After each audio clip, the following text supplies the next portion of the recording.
Mereka bertukar pandang, dan masing-masing dari mereka melihat tekad teguh yang sama di mata rekan mereka. Mereka dengan cepat berkata kepada Huang Huihong, "Komandan Huang, bawa para penjahat itu bersamamu dan lari. Kami akan membawa bagian belakang." Huang Huihong mengerutkan kening, tetapi tidak mengajukan keberatan lain.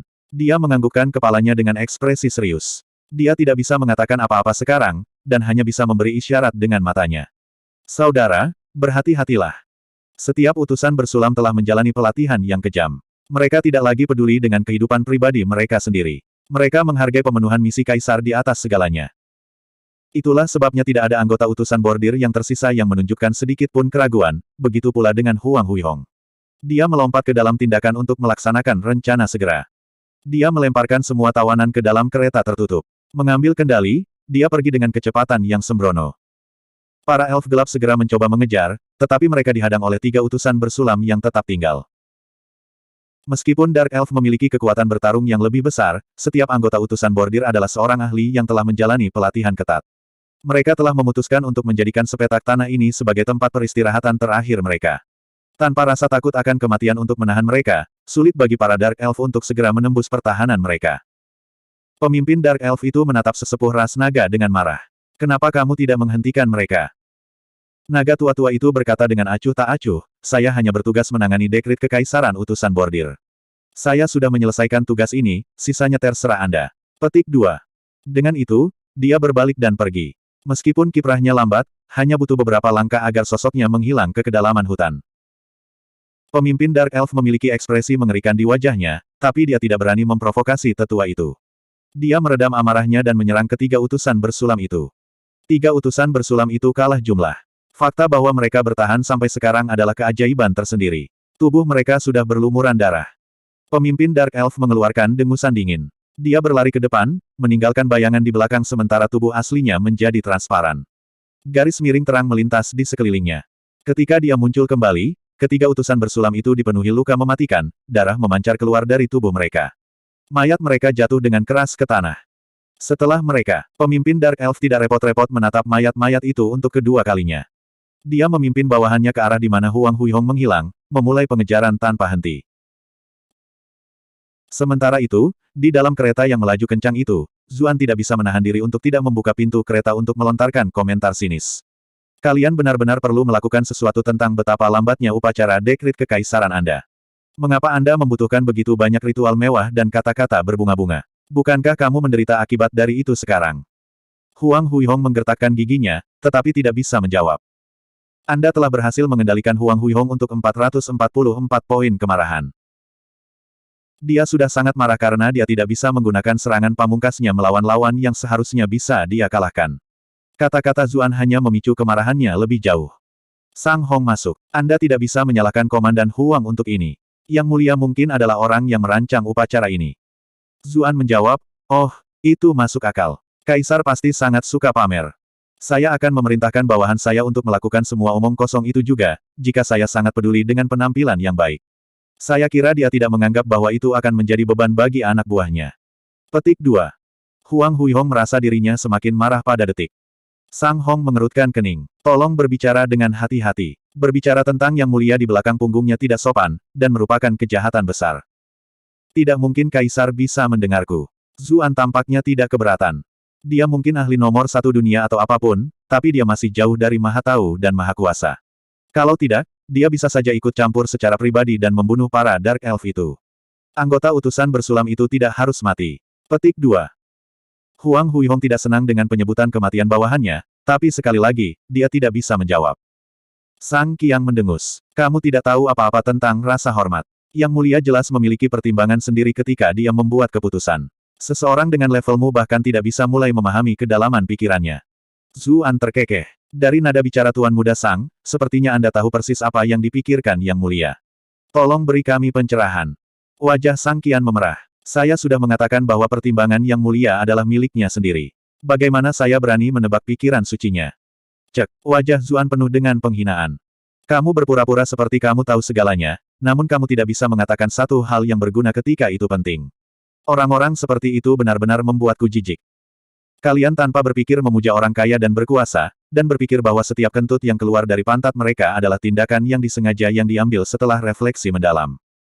Kamu, dikritik seperti ini di depan istrinya sendiri membuat Sang Qian marah besar. Dia berdiri dengan marah, hendak melawan Zuan sampai mati. Anda telah berhasil mengendalikan Sang Qian untuk 999 poin kemarahan. Sayangnya, atau mungkin sebaliknya, ia dihentikan oleh ayahnya. Cukup, pikirkan tentang situasi yang kita hadapi. Berhenti menyebabkan masalah. Komandan Huang, kita berada di saat krisis. Apakah Anda masih tidak berniat membuka segel kami sehingga kami dapat membantu Anda? Wajah Huang Huihong merah, dan ekspresinya berkedip cepat. Dia jelas mengalami konflik internal yang intens. Dia jelas menyadari bahwa Sang Hong akan sangat membantu, mengingat tingkat kultivasinya. Namun, begitu dia membuka segelnya, surga hanya tahu apakah mereka benar-benar akan membantu, atau apakah mereka hanya akan kabur. Dia tidak akan bisa mengendalikan apapun pada saat itu. Itu adalah satu hal jika anggota klan Sang pergi sendiri, tapi dia tidak akan bisa menghentikan mereka jika mereka membawa Zuan bersama mereka. Mempertimbangkan permusuhan antara Zuan dan Sang Qian, yang baru saja terbentuk di sepanjang jalan, mereka bahkan mungkin membunuh Zuan segera setelah dia membuka segel mereka. Itu benar-benar akan menjadi hasil terburuk. Saat itu, garis hitam berkilauan melesat ke arah mereka, dan Huang Huihong dengan cepat menghindar ke samping. Meskipun dia menghindari dipukul di area vital, darah masih menyembur keluar dari bahunya. Jejak energi hitam merembes keluar dari lukanya, panah itu diracuni. Huang Huihong dengan cepat mengeluarkan sebotol obat untuk menekan efek racun. Lagi pula, dia berasal dari ibu kota, jadi dia tidak kekurangan persediaan. 8 elf gelap dengan cepat mengelilingi mereka. Mereka jelas telah mempelajari pelajaran mereka dari pertemuan terakhir. Masing-masing menempati posisi yang berbeda, memotong semua peluang untuk melarikan diri. Pemimpin Dark Elf mendengus dingin. Lari, kenapa tidak? Mari kita lihat kemana Anda bisa lari sekarang. Petik 2. Mata Huang Huihong membara karena marah. Munculnya Dark Elf ini berarti ketiga rekannya sudah mati. Zuan melihat sekelilingnya, bingung.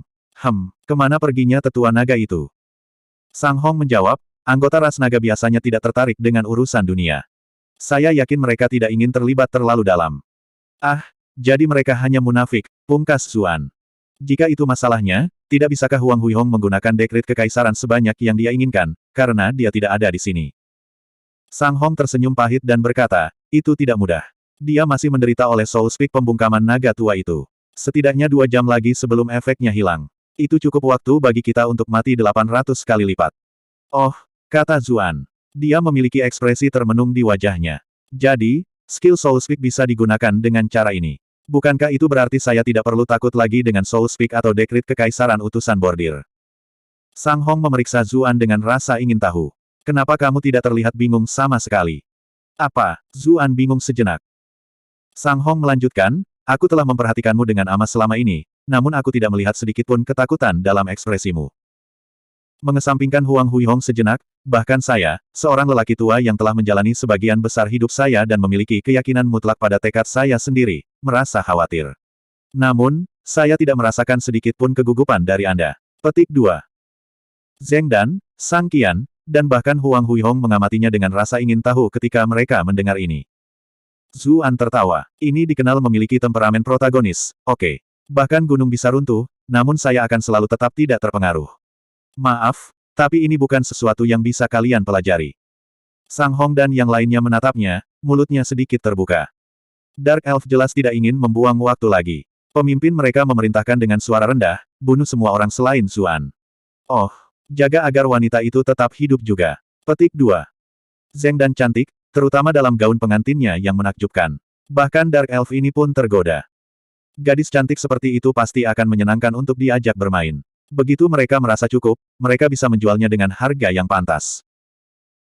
Meskipun Zheng Dan tidak tahu apa yang mereka pikirkan, tatapan mereka membuatnya merasa sangat tidak nyaman, dan dia bersandar pada Zuan tanpa sadar. Berada di sisinya membuatnya merasa sedikit lebih nyaman. Meskipun gerakannya kecil, mereka tidak luput dari perhatian Sang Hong. Alisnya menyatu membentuk kerutan. Sang Qian tetap diam. Saya menyamar sebagai Zuan sekarang, jadi saya seharusnya tidak berada dalam bahaya kematian. Sepertinya Zheng Dan akan bertahan juga. Yang perlu saya lakukan adalah menunggu adik kecil untuk menyelamatkan kita. Kemudian lagi, apakah adik kecil cukup kuat untuk mengalahkan para Dark Elf ini? Huang Huihong tahu bahwa mereka dalam bahaya kritis, dan baru saja akan membuka segel Sang Hong, ketika tiba-tiba, suara manis dan genit dan perempuan datang dari atas. Aku tidak berharap itu menjadi begitu hidup di sini. Bab 462, 8 Soliter. Huang Huihong membeku ketika mendengar suara itu. Dia memutuskan untuk melihat bagaimana situasi ini akan terjadi terlebih dahulu. Jantung Zuan berdetak kencang. Suara itu sangat familiar. Apakah ini benar-benar yang saya pikirkan? Sang Qian sudah sangat bersemangat sehingga dia bergegas ke jendela. Dia menatap sosok yang perlahan turun di atas. Nyonya Qiyu. Itu benar-benar Nona Qiyu yang glamor. Bulu matanya sederhana dan elegan, membingkai mata berkabut dan indah. Bibirnya yang lembut dan lembab seolah-olah telah dicium oleh tetesan embun yang berkilauan, menarik semua orang yang melihatnya. Senyum tipis tersungging di bibirnya. Ketika ekspresinya berubah sedikit, pria di sekitarnya mulai bernapas lebih cepat. Siapa lagi ini selain Qiyu Honglei? Ketika Immortal Abode Kota Bright Moon kehilangan dia, reputasi mereka telah anjlok. Saat itu, Sang Qian sangat kesal. Dia berpikir bahwa dia tidak akan pernah bisa bertemu dengannya lagi. Tanpa diduga, mereka telah berpapasan hari ini. Surga benar-benar baik padaku. Mata para Dark Elf juga melebar, berkilauan dengan kekaguman. Semua dari mereka menatapnya. Bagaimana bisa ada wanita cantik seperti itu di dunia ini? Pikiran pertama mereka adalah bahwa mereka harus membawanya ke tempat tidur. Dark Elf sangat jauh berbeda dari rekan-rekan elf mereka yang cinta damai. Mereka menikmati pembantaian dan mereka tidak menyembunyikan keinginan mereka. Mata beberapa elf gelap wanita berbinar cemburu. Wanita ini memancarkan aura rayuan alami. Dia benar-benar mempermainkan laki-lakinya yang adil. Pergi dari sini, Nona Qiyu.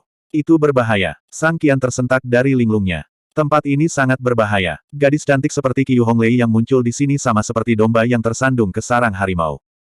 Zuan memutar matanya. Seberapa bodoh kamu? Bahkan jika Anda tidak tahu identitas asli Qiyu Honglei, Anda seharusnya melihatnya terbang turun dari langit, bukan?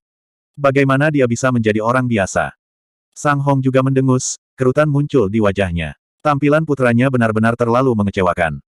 Qiyu Honglei menjawab sambil tersenyum. Terima kasih atas perhatian Anda, Tuan Muda Sang. Pada saat yang sama, dia melihat Zuan dalam pakaian pengantin prianya, di sebelah Zeng dan dalam gaun pengantinnya, mencari seluruh dunia seperti pengantin baru. Dia sedikit terkejut, jelas tidak yakin dengan apa yang sedang terjadi. Bukankah Zeng dan menantu klan Sang? Mengapa Sang Hong dan Sang Qian terlihat baik-baik saja dengan ini? Apakah klan mereka memiliki fetis yang aneh? Para elf gelap tiba-tiba menyadari. Jadi, mereka bertukar identitas, dan kami hampir jatuh cinta. Semuanya, hati-hati. Tangkap yang mengenakan pakaian pengantin pria hidup-hidup. Dia adalah Zuan yang sebenarnya. Seseorang berkata, bagaimana jika wanita itu berkolusi dengan mereka untuk dengan sengaja menyesatkan kita? Pemimpin peri gelap itu tercengang. Ini adalah kemungkinan yang sangat nyata. Dia kemudian berkata, tangkap mereka berdua, kalau begitu. Bunuh utusan bersulam itu dan orang tua itu. Qiyu Honglei menghela nafas. Haruskah Anda benar-benar menghitung ayam Anda sebelum mereka menetas? Bukankah kalian semua sedikit terlalu arogan? Pemimpin Dark Elf dengan rakus memindai tubuhnya dengan matanya yang keliling. Kau tidak perlu panik, Nona. Setelah kami menyelesaikan apa yang perlu kami lakukan, kami pasti akan menjagamu dengan baik. Kultivasi Qiyu Honglei tampak mengesankan, tetapi mereka tampaknya tidak terganggu sama sekali. Qiyu Honglei menggelengkan kepalanya. Bukankah tentara Jenderal Lu yang memaksa orang-orang ini menjauh dari kelompok mereka? Bukankah kalian semua mencoba untuk menuai hasil dari kerja keras orang lain? Elf gelap semua terkejut. Kamu adalah bawahan Lu Sanyuan. Apa? Sang Qian merasa seolah-olah jiwanya telah meninggalkan tubuhnya. Dia tidak akan pernah menyangka wanita cantik ini menjadi bagian dari faksi pemberontak. Sebaliknya, Zeng dan merasakan kekaguman tertentu pada Qiyu Honglei. Lagi pula, dia dulu adalah salah satu dari dua bos geng terbesar di Bright Moon City, jadi dia merasakan hubungan dengan Qiyu Honglei. Jika Qiyu Honglei hanyalah seorang ratu pelacur, Zeng dan mungkin akan merasa jijik padanya. Sayangnya, Lu Sanyuan yang heroik telah membuat kesalahan perhitungan yang kritis hari ini dengan hanya mengirim seorang gadis kecil yang lemah sepertimu. Yang dia lakukan hanyalah memberi kita penghangat tempat tidur lagi. Para elf gelap semua tertawa terbahak-bahak. Siapa bilang aku sendirian? Qiyu Honglei tersenyum. Dia bertepuk tangan ringan, dan 8 sosok perlahan berjalan keluar dari arah yang berbeda. Mereka adalah kelompok campuran, masing-masing tinggi, pendek, langsing, atau besar. Bahkan ada beberapa wanita di antara mereka. Ketika pemimpin Dark Elf memperhatikan ciri khas mereka dan pakaian mereka, dia menjadi ketakutan. 8 soliter Sekte Iblis. Salah satunya, yang gendut tertawa. Betapa mengejutkan. Bahkan kalian para pembunuh yang bersembunyi di kegelapan tahu tentang kami. Ekspresi Dark Elf segera menjadi mengerikan. Apa-apaan Solitary Eight ini? Zuan bertanya pada Sang Hong. Mereka adalah anggota tingkat tinggi dari Sekte Iblis, mewakili 8 kekuatan unsur, logam, kayu, air, api, tanah, angin, kilat, dan es, jawab Sang Hong, suaranya serius. Saya tidak mengandalkan Sekte Iblis yang bekerja sama dengan tentara pemberontak sejak awal. Tidak, dari situasi saat ini, kedua kelompok itu mungkin sudah bersekutu satu sama lain untuk beberapa waktu. Qiu Honglei berbalik dan memberinya senyuman. Orang cerdas seperti Lord Sang harus mengerti bahwa orang pintar tidak selalu berumur panjang. Sang Hong tampaknya tidak keberatan. Mengingat bagaimana keadaannya sekarang, saya pikir saya tidak akan hidup lama lagi. Dark Elf memilih momen ini untuk bergerak. Mereka menarik busur mereka dan menembaki 8 soliter. Seluruh proses mencabut anak panah, menarik busur, dan melepaskannya dilakukan dalam satu gerakan yang lancar dan hampir seketika. Setiap busur tunggal meletus dengan cahaya biru. Jelas ada serangkaian formasi yang bekerja di sini.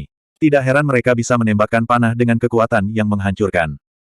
Elf gelap ini tampaknya mempertahankan semacam koneksi bawah sadar satu sama lain. Hampir tidak ada dari mereka yang mengeluarkan suara, namun mereka semua menyerang pada saat yang bersamaan. Panah-panah itu tampaknya melintasi jarak antara mereka dan target mereka dalam sekejap, masing-masing panah mengarah ke tempat yang vital.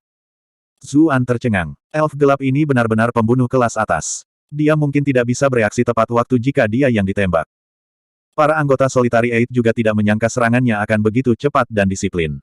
Anak panah telah mencapai tubuh mereka bahkan sebelum mereka sempat berpikir untuk menghindar. Jadi, sepertinya tidak ada yang istimewa dari 8 soliter dari Sekte Iblis. Pemimpin peri gelap itu mencibir. Namun, ketika dia hendak mengatakan sesuatu yang lain, wajahnya membeku. Panah mereka tidak menusuk tubuh target mereka, tetapi telah mengenai lapisan transparan di sekitar mereka dan menempel dengan cepat. Tubuh 8 soliter masing-masing mengalir dengan cahaya berwarna berbeda, masing-masing menghasilkan perisai transparan dari elemennya masing-masing. Panah hitam berkilau yang ditembakkan oleh Dark Elf telah dihentikan oleh lapisan pelindung ini. Cahaya berdenyut melintasi perisai, dan panah jatuh ke tanah satu demi satu. Zuan memperhatikan semua ini dengan cermat. Bola cahaya merah harus menjadi perisai pertahanan elemen api. Yang transparan milik elemen air, yang ungu untuk elemen pencahayaan, dan yang emas untuk elemen logam. Yang itu mungkin milik elemen kayu. Sebenarnya warna hijau yang cukup bagus. Terkejut dengan perkembangan ini, para Dark Elf menghunus pedang tipis mereka dan menyerbu ke depan. Masing-masing dari mereka meninggalkan bayangan di lokasi aslinya. Tubuh mereka menjadi transparan, dan mereka menyerang Solitary Eight terus-menerus, dari segala arah. Mereka sangat cepat, dan juga transparan, bentuk asli mereka hanya muncul pada saat mereka bentrok dengan penghalang pertahanan.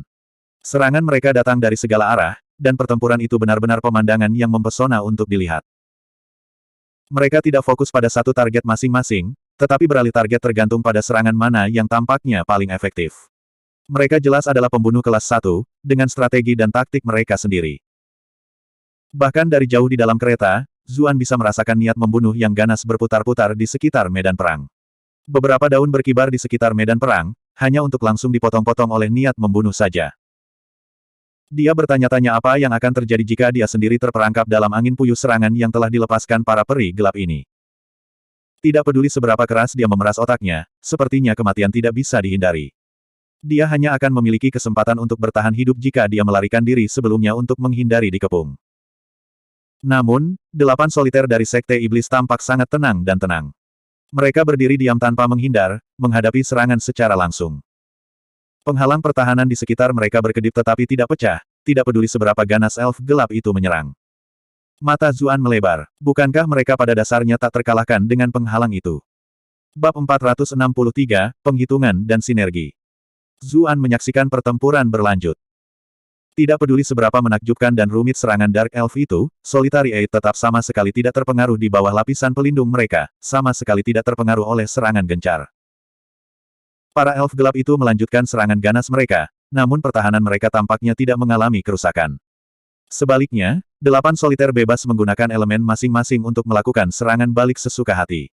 Segera, formasi Dark Elf hancur berantakan. Sang Hong berkata dengan nada serius, semuanya memiliki penghitung alami, tidak ada yang tak terkalahkan. Misalnya, jika perisai elemen dari Solitary Eight menjadi sasaran serangan dari elemen lawan yang melawannya, serangan itu akan jauh lebih efektif. Zuan mengingat kembali beberapa kuliah tentang teori ini di akademi. Air melawan api, api melawan logam, logam melawan kayu, kayu melawan tanah, bumi melawan air. Selain itu, kayu juga melawan angin, sementara bumi melawan petir, api melawan es. Unsur-unsur ini tidak hanya memiliki interaksi yang berlawanan. Ada banyak dengan sifat sinergis. Ketika digunakan bersama-sama, mereka bisa menghasilkan kekuatan yang jauh lebih besar daripada satu elemen saja. Seolah-olah kata-kata Sang Hong telah memicu sesuatu di elf gelap. Mereka mengubah strategi mereka, dan mulai menyerang target yang mereka lawan lebih kuat. Dalam beberapa saat, 8 soliter juga mulai goyah. Armor elemen dari pembudidaya elemen kayu adalah yang pertama ditembus, dan segera, beberapa pertahanan mereka juga gagal. Bahkan Qiu Honglei harus turun tangan untuk membantu mereka. Terlepas dari kekacauan yang tiba-tiba ini, Sekte Iblis perlahan-lahan kembali unggul. Bagaimanapun, mereka semua ahli di bidangnya masing-masing. Bahkan tanpa perisai pelindung mereka masih memiliki kekuatan yang luar biasa. Namun, aura tak terkalahkan mereka telah hancur. Zuan tiba-tiba mengerti mengapa Akademi menekankan bahwa para pembudidaya peringkat 6 dan lebih tinggi dengan mudah membajak mereka yang berpangkat lebih rendah. Kultivator peringkat ke-6 akan membangunkan armor elemen mereka masing-masing. Dalam kebanyakan kasus, armor elemen ini hanya bisa dihancurkan oleh elemen yang melawannya. Seorang kultivator berperingkat lebih rendah tidak akan pernah bisa melawan seseorang seperti itu jika serangannya tidak bisa menembus pertahanan lawannya, tidak peduli seberapa keras dia mencoba. Bahkan jika seseorang cukup beruntung untuk menggunakan elemen yang melawan kultivator peringkat 6 itu, dia hanya akan mampu menembus armor elemen mereka. Kepadatan ki dan peringkat kultivasi mereka masih akan lebih tinggi dari miliknya sendiri, sehingga masih menghasilkan kerugian. Hanya di peringkat ke-6 seseorang bisa perlahan-lahan mengurangi armor elemental lawan mereka, mengingat tingkat kultivasi dan kepadatan ki yang sama. Kemudian, itu akan menjadi kontes perbedaan kultivasi dan kekuatan praktis. Pikiran lain muncul pada Zuan. Tidakkah kamu bisa melawan banyak pembudidaya jika kamu bisa secara bersamaan membangunkan banyak elemen? Protagonis dari novel web yang dia baca semuanya terampil dalam setiap elemen. Menggunakan dua elemen tidak dianggap spesial sama sekali. Suara mengejek Sang Qian terdengar sebelum Sang Hong bisa menjawab. Saya kira Anda tidak bisa mengharapkan siapapun dari daerah kumuh memiliki pengetahuan paling dasar sekalipun. Anda hanya tahu bagaimana membiarkan fantasi Anda menjadi liar. Elemen yang berbeda dapat memiliki reaksi yang intens ketika bersentuhan satu sama lain. Jika Anda tidak hati-hati, mereka akan bentrok. Bagaimana seseorang bisa membangunkan banyak elemen pada saat yang bersamaan? Zuan tidak bisa diganggu olehnya. Dia melingkarkan tangannya di pinggang lembut Zheng Dan. Sayang, kemarilah dan peluk aku. Mereka berada di depan begitu banyak orang sekarang. Wajah Zheng Dan berubah sepenuhnya merah. Dia mendorongnya menjauh, dan bahkan memukulnya beberapa kali dengan tinjunya. Sang Qian sangat marah. Ini tidak masuk akal. Anda berani menggoda istri saya di depan wajah saya. Anda telah berhasil mengendalikan Sang Qian untuk 1024 poin kemarahan. Dia baru saja akan kehilangannya ketika Zuan menunjukkan pakaiannya dan Zheng Dan. Kamu harus berhati-hati dengan identitas kami sekarang. Apa salahnya aku memeluk istriku sendiri? Sang Qian merasa napasnya tercekat saat mengingat pengaturan mereka sebelumnya. Untuk semua orang yang melihat, dia adalah Zuan. Kedua kelompok monster ini jelas datang untuk Zuan. Semua orang yang tidak berhubungan pasti akan dibunuh. Mungkin lebih baik untuk tetap sebagai Zuan lebih lama. Bagaimanapun, kelangsungan hidup adalah hal yang paling penting. Dia bisa menanggung apapun untuk saat ini. Mari kita lihat siapa yang tertawa terakhir. Satu hal yang membuatnya khawatir adalah bahwa Qiu Honglei telah mengenalinya. Dia tidak tahu apakah ada Dark Elf yang juga mengenali identitas aslinya. Meskipun demikian, kemarahan dalam dirinya mulai mendidih dengan keganasan yang lebih besar saat dia melihat Zuan dengan malas membawa Zheng Dan ke pelukannya. Anda telah berhasil mengendalikan Sang Qian selama 516. 516. Sang Hong berkata dengan batuk, dunia ini luas. Bukan tidak mungkin seseorang yang memiliki dua elemen ada. Namun, orang yang rendah hati ini masih memiliki banyak pengalaman. Saya belum pernah bertemu orang seperti ini. Petik 2. Jika bahkan lelaki tua itu mengatakan ini, maka bagi Zuan tampaknya peluang untuk membangkitkan dua elemen tampaknya tidak terlalu mungkin. Sang Hong sudah menjadi kultivator peringkat 8, dan bahkan memegang posisi penting di ibu kota, yang berarti dia pasti telah melihat banyak hal di masanya. Jika dia bisa menjadi master dari semua elemen seperti protagonis di web novel lainnya, dia bisa membunuh musuh yang dia temui di dunia ini. Namun, Zuan merasa hatinya tenggelam begitu pikiran ini muncul di kepalanya. Lupakan tentang menjadi mahir dalam beberapa elemen. Saya bahkan tidak membangunkan satu elemen pun setelah mencapai peringkat kelima. Situasi di medan perang tiba-tiba berubah. Dengan tawa lucu, Qiu Honglei mengeluarkan lentera yang bersinar dengan cahaya kuning dan melemparkannya ke langit. Lentera itu naik dengan sendirinya. Meskipun sepertinya itu akan padam oleh angin, seluruh medan perang malah bermandikan cahayanya. Cahaya kuning yang lemah tampak hangat, namun semua Dark Elf segera merasakan hawa dingin menjalari tubuh mereka. Guncangan kejutan melintas di benak mereka. Mereka tiba-tiba tidak dapat menyembunyikan diri mereka secara menyeluruh setelah dikelilingi oleh cahaya kuning ini. Dalam cahaya kuning, beberapa sosok buram hanya bisa dilihat. Meskipun mereka tidak sepenuhnya jelas, ini lebih dari cukup untuk seorang kultivator yang kuat. Yang lebih mengerikan bagi para Dark Elf adalah lentera itu sepertinya bisa membatasi gerakan mereka.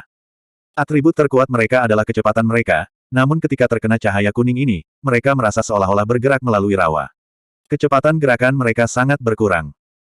Solitary Eight menggunakan kesempatan ini untuk melancarkan serangan yang sengit dan terpadu. Dalam sekejap mata, elf gelap hancur berkeping-keping oleh kilat, sementara yang lain dibekukan menjadi patung es dan hancur berkeping-keping oleh tinju yang kuat, semua tanpa menodai medan perang dengan setetes darah. Korban ketiga menjerit menyedihkan saat dia dibakar hidup-hidup. Semua orang di kereta bergidik ketika mereka mendengar jeritan yang membekukan darah itu. Lentera ini, Sang Hong menatap lentera di langit, ekspresi termenung di wajahnya. Zheng dan memasang ekspresi rumit. Dia telah memperhatikan Qiu Honglei sepanjang waktu, dan telah menyimpulkan bahwa kultivasi pelacur itu setara dengan miliknya. Dengan lentera itu, hampir tidak ada cara baginya untuk menang. Sang Qian terkejut. Dia tidak bisa membayangkan bagaimana seorang ratu pelacur yang cantik dan lembut bisa memiliki kekuatan seperti itu. Dia mampu membatasi begitu banyak Dark Elf sendirian. Elf gelap ini semuanya setidaknya berada di peringkat ke-6, salah satu dari mereka cukup kuat untuk membunuhnya. Pemimpin Dark Elf itu tiba-tiba mengeluarkan busur. Busurnya tampak agak aneh, dan seluruhnya berwarna hijau tua. Sebuah panah terbang lurus ke lentera itu. Panah yang mereka tembakkan sebelumnya berwarna hitam pekat, tapi panah ini berkilauan dengan lapisan cahaya biru hijau. Itu bergerak di udara bahkan lebih cepat daripada panah sebelumnya. Sesaat setelah ditembakkan, panah itu telah mencapai lentera, yang masih melayang di udara. Lentera itu bergetar. Semburan bunga api meletus darinya, diikuti oleh suara gerindra yang memekakan telinga, hampir seolah-olah lentera itu mengerang. Cahaya dari lentera menjadi redup. Itu tidak bisa lagi melayang di udara, dan jatuh dari langit. Qiu Honglei batuk seteguk darah. Lentera itu jelas terkait dengan kekuatan hidupnya sendiri, dan serangan itu juga memberinya pukulan serius. Satu demi satu, para Dark Elf memulihkan kekuatan mereka, melepaskan diri dari kendali lentera. Pemimpin Dark Elf membidik dan menembaki Qiu Honglei yang terluka parah. Teman-temannya baru saja meninggal karena dia, jadi dia tidak merasakan belas kasihan sama sekali. Bab 464, apa yang kamu makan untuk menjadi begitu besar? Qiu Honglei sudah terluka parah setelah panah itu mengenai lenteranya. Bagaimana mungkin dia bisa menghentikan panah ini? Zuan merasa jantungnya berhenti berdetak, dan tubuhnya secara tidak sadar menjadi lurus.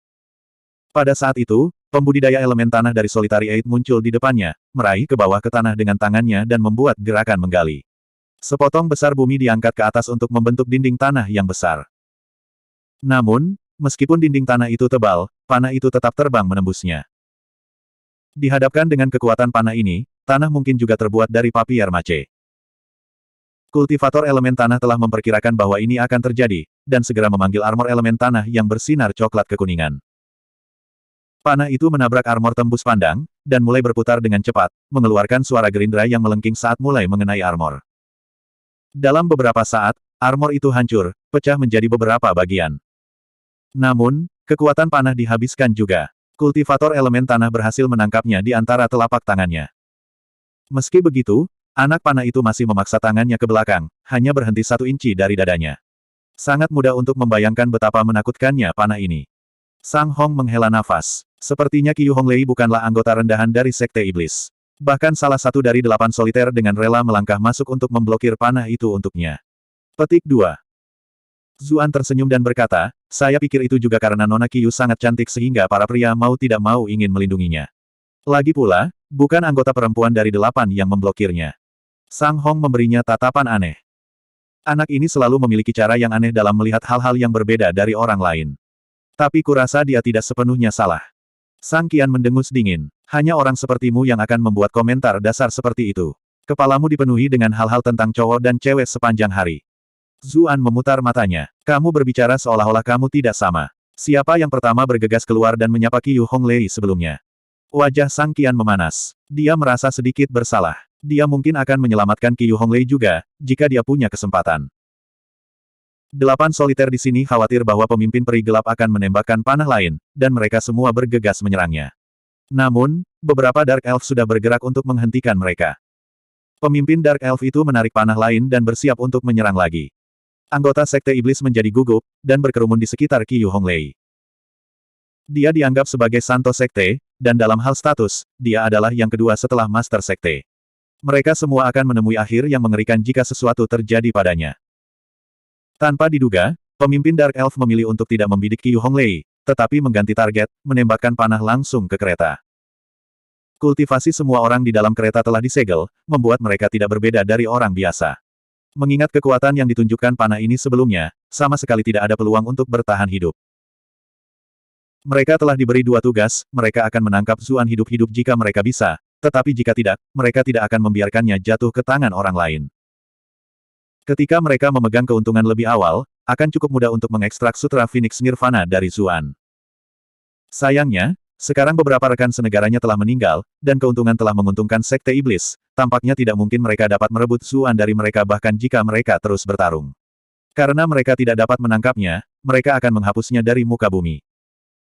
Qiu Honglei menjadi pucat ketika dia melihat panah itu melesat ke arah kereta. Dia ingin menyelamatkan Zuan, tapi dia terlalu jauh, dan lukanya yang serius telah membuatnya benar-benar tidak berdaya. Mata Zuan juga menyipit. Dia meraih Zheng Dan. Dia tidak peduli jika hubungan mereka terungkap sekarang. Huang Huihong tiba-tiba meletus dengan kekuatan. Rantai penuai jiwanya terbang keluar untuk mencegat panah, membungkusnya hampir seketika. Fakta bahwa penglihatannya cukup baik untuk memungkinkan dia menjerat panah yang bergerak cepat dengan akurasi seperti itu benar-benar mengesankan. Namun, kekuatan panah tidak akan mudah dikendalikan. Dengan suara penggilingan yang melengking, rantai penuai jiwa hancur berkeping-keping. Fragmen rantai ditembakkan ke tubuh Huang Huihong. Seolah-olah ada mobil yang menabraknya langsung. Darah menyembur keluar dari mulutnya. Dia jatuh ke tanah, menyaksikan tanpa daya saat panah terus menuju kereta. Tiba-tiba, api hitam melonjak ke sekeliling, membentuk dinding api di depan kereta dan menghalangi panah yang bergerak cepat. Panah itu masih membawa kekuatan yang ganas, berputar dengan kecepatan yang sangat tinggi dalam upaya untuk menembus dinding api. Namun, api hitam ini jelas istimewa. Untaian api melilit panah, membungkusnya lapis demi lapis, jelas menyebabkan panah meleleh. Api macam apa ini? Mereka sangat kuat. Mata semua orang di medan perang melebar kaget, terutama pembudidaya api dari Sekte Iblis. Dia tahu bahwa api yang dia gunakan tidak memiliki peluang untuk melelehkan panah itu. Tingkat nyala api ini jelas jauh di atas miliknya.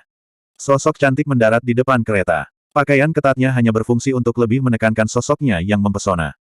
Semua mata tidak bisa membantu tetapi mengembara ke arah dadanya. Zuan memiliki ekspresi aneh di wajahnya. Big Man, tubuh Anda adalah karya seni yang unik, dan mudah dikenali. Apakah ada gunanya menyembunyikan wajahmu? Apakah gadis ini selalu di gym atau apa? Bahkan jika Anda membenci gaun, kenakan pakaian hitam yang longgar. Mengapa Anda selalu harus mengenakan pakaian ketat ini? Pei Mianman berbalik. Dia meraih Zuan tanpa sadar, ingin membawanya pergi bersamanya, tetapi dia tiba-tiba menyadari bahwa yang dia tangkap adalah Sang Qian. Tertegun, dia melihat ke samping dan melihat Zuan yang asli dalam pakaian pengantin pria dan Zheng Dan dalam gaun pengantinnya, lengan mereka saling melilit. Wajahnya tenggelam, dan dia mengendus ringan. Aku pikir kamu mengalami kesulitan, tapi sepertinya kamu menikmati dirimu sendiri. Jadi itu dia, Qiu Honglei bergumam pada dirinya sendiri. Dia telah bertarung melawan wanita ini di Bright Moon City. Selain Zuan, dia mungkin satu-satunya orang di sini yang paling mengenalnya. Pikirannya mulai mengembara kembali ke pertarungan mereka sebelumnya, tetapi matanya tanpa sadar melayang ke dada wanita itu. Dia menggigit bibirnya. Apa sih yang gadis ini makan untuk menjadi sebesar itu? Dia sebenarnya cukup bangga dengan sosoknya. Dibandingkan dengan Pei Mianman, bagaimanapun, dia jelas kurang di bagian dada. Bunuh Zuan. Pemimpin peri gelap memerintahkan, wajahnya pucat. Dia menyingkirkan busur. Menembakkan anak panah itu telah memakan banyak korban di tubuhnya, dan dia tidak akan bisa melepaskan anak panah lagi untuk beberapa waktu. Atas perintahnya, para Dark Elf lainnya bergerak bersama-sama, menyerang dengan membunuh menuju kereta. Sang Qian terkejut. Dia mendandani dirinya sebagai Zuan karena dia ingin mempertahankan hidupnya, bukan kehilangannya. Dia menunjuk Zuan dan berteriak sekuat tenaga, aku bukan Zuan, dia. Tolong jangan salahkan aku sebagai dia. Zuan menatapnya sejenak. Pada akhirnya, dia menggelengkan kepalanya dan berkata, Tuan Muda Sang, Anda membuang apapun yang tersisa dari reputasi Anda yang menyedihkan. Sang Qian melihat penghinaan di mata Zheng Dan, serta kerutan ayahnya. Dia tahu bahwa tindakan pengecutnya agak memalukan, tetapi semua ini tidak mengganggunya sekarang. Bertahan hidup lebih penting dari apapun. Bab 465, Prajurit Uang. Pemimpin peri gelap itu mengerutkan kening. Bahkan dia mulai merasa bingung. Meskipun berbagai petunjuk menunjuk pada fakta bahwa yang mengenakan pakaian pengantin pria adalah Zuan, dia masih khawatir bahwa musuh mungkin menyesatkannya. Lebih jauh lagi, satu-satunya ciri khas Zuan adalah dia sangat hina. Tentu saja, orang yang baru saja meneriaki dan menjual kawannya tampaknya mewujudkan sifat ini dengan sempurna. Dia segera memberi perintah. Bunuh mereka semua. Dia lebih suka membunuh orang yang tidak bersalah daripada membiarkan Zuan lolos. Sang Qian, yang masih berteriak, tiba-tiba terputus dengan kerutan bingung. Mengapa orang-orang ini tidak bertindak sesuai dengan harapan saya? Pembunuh Dark Elf sudah mengepung kereta, mengacungkan pedang mereka. Pei Mianman mengirim api hitamnya terbang ke kiri dan ke kanan. Dia tahu bahwa tidak satu pun dari Dark Elf ini yang berperingkat di bawahnya dalam hal kultivasi, jadi dia tidak memiliki harapan tinggi untuk mengalahkan mereka. Dia hanya berdoa agar dia bisa membeli sedikit lebih banyak waktu. Dia tidak berharap wanita itu hanya menonton dari samping tanpa ikut campur. Benar saja, Qiu Honglei dengan cepat memanggil teman-temannya saat situasinya semakin putus asa. Selamatkan mereka. 8 soliter memahami tujuan misi mereka. Master Sekte dengan jelas mengatakan bahwa dia harus mendapatkan Zuan apapun yang terjadi. Bagaimana mereka bisa membiarkan musuh membunuhnya? Pembudidaya elemen bumi, yang memiliki pertahanan terkuat, tetap di belakang untuk melindungi Qiu Honglei, sementara yang lain semua bergegas menuju kereta. Pemimpin Dark Elf itu kelelahan, tapi dia tidak punya pilihan selain menarik senjatanya dan bergabung kembali. Bagaimanapun, kedua belah pihak ingin mencapai tujuan mereka secepat mungkin. Itu sebabnya tidak ada yang menahan. Keterampilan dilepaskan satu demi satu, para pejuang bertarung dengan ceroboh, bertukar luka demi luka. Zuan mengamati medan perang dengan cermat. Dia mengkhawatirkan keselamatan Pei Mianman, karena tingkat kultivasinya, secara teori, adalah yang terendah dari semua petarung. Hanya api hitamnya yang luar biasa yang memungkinkannya bertahan melawan para ahli ini begitu lama. Sang Hong menghela nafas. Anak-anak muda saat ini benar-benar semakin kuat. Dia sangat muda, dan juga seorang wanita, namun dia telah mencapai peringkat ke-6. Tingkat bakat ini benar-benar langka. Petik 2. Peringkat ke-6. Zuan tahu bahwa dia sedang membicarakan Pei Mianman. Setelah diperiksa lebih dekat, dia menyadari bahwa memang ada lapisan armor elemen yang terbuat dari api hitam yang membungkus tubuhnya, tanda dari ahli peringkat ke-6. Tidak heran dia bisa bertahan begitu lama melawan begitu banyak lawan yang kuat. Sepertinya dia telah menyembunyikan kekuatan aslinya selama ini. Zuan mendecakkan lidahnya. Ada apa dengan dunia ini? Mengapa ada begitu banyak hiu kolam? Saya mungkin harus sedikit mengurangi kesombongan saya di masa depan, atau saya mungkin akan mengacaukan diri saya sendiri. Saat dia menghela nafas, kereta tiba-tiba tersentak. Semua orang di kereta kehilangan pijakan dan jatuh, dan Zuan langsung jatuh ke pelukan Zhengdan. Begitu lembut luar biasa. Sayangnya, dia tidak punya waktu untuk sepenuhnya menghargai ini sekarang. Dia berbalik dan melihat bahwa Huang Huihong yang terluka parah telah mengambil kesempatan ini untuk melompat ke depan kereta, dan mengendarainya lebih dalam ke pegunungan. Baik elf gelap dan pejuang sekte iblis memperhatikan perkembangan mendadak ini. Mereka semua ingin mengejar kereta, tetapi mereka saling terjerat dan tidak bisa segera melepaskan diri. Pei Mianman ingin mengejar mereka juga, tetapi kedua belah pihak menghentikannya untuk menggeliat. Jelas bahwa tidak ada pihak yang ingin memberinya kesempatan untuk mendapatkan Zuan. Zuan dan yang lainnya berada di dalam kereta yang dulunya milik Liu Yao. Kereta ini telah direnovasi secara khusus, ditarik oleh kuda-kuda halus dengan stamina yang luar biasa. Roda kereta semuanya telah diukir dengan formasi elemen angin, yang tidak hanya membuatnya ringan, tetapi juga meningkatkan kecepatannya secara signifikan. Huang Huihong mengandalkan sifat-sifat ini untuk berhasil melarikan diri dari medan perang, dan mereka dengan cepat menghilang ke dalam hutan. Setelah melaju dengan kecepatan sangat tinggi untuk waktu yang cukup lama, Huang Huihong berbalik, dan menghela nafas lega ketika dia melihat tidak ada yang mengejar mereka. Namun, begitu dia santai, sedikit energi terakhir yang membuatnya terus mengalir keluar darinya. Tidak dapat bertahan lebih jauh, dia jatuh dari kereta. Zuan meraih kendali untuk menghentikan kereta. Dia memandang Huang Huihong, yang terbaring di tanah di dekatnya, dan berkata, sejujurnya saya tidak mengerti cara Anda berpikir. Tidak bisakah kamu membiarkan orang-orang dari Sekte Iblis itu menangkapku? Anda bisa mengumpulkan beberapa ahli nanti dan menyelamatkan saya. Itu akan jauh lebih baik, dibandingkan dengan keadaan menyedihkan yang kamu alami saat ini. Sejujurnya, membiarkan Qiu Honglei atau pria bertubuh besar itu mengusirnya bukanlah pilihan yang buruk. Itu lebih baik daripada mencoba bertahan hidup di hutan belantara dengan pria ini sebagai teman. Dia tahu bahwa binatang buas yang berbahaya dan ganas mengintai di setiap sudut hutan belantara ini.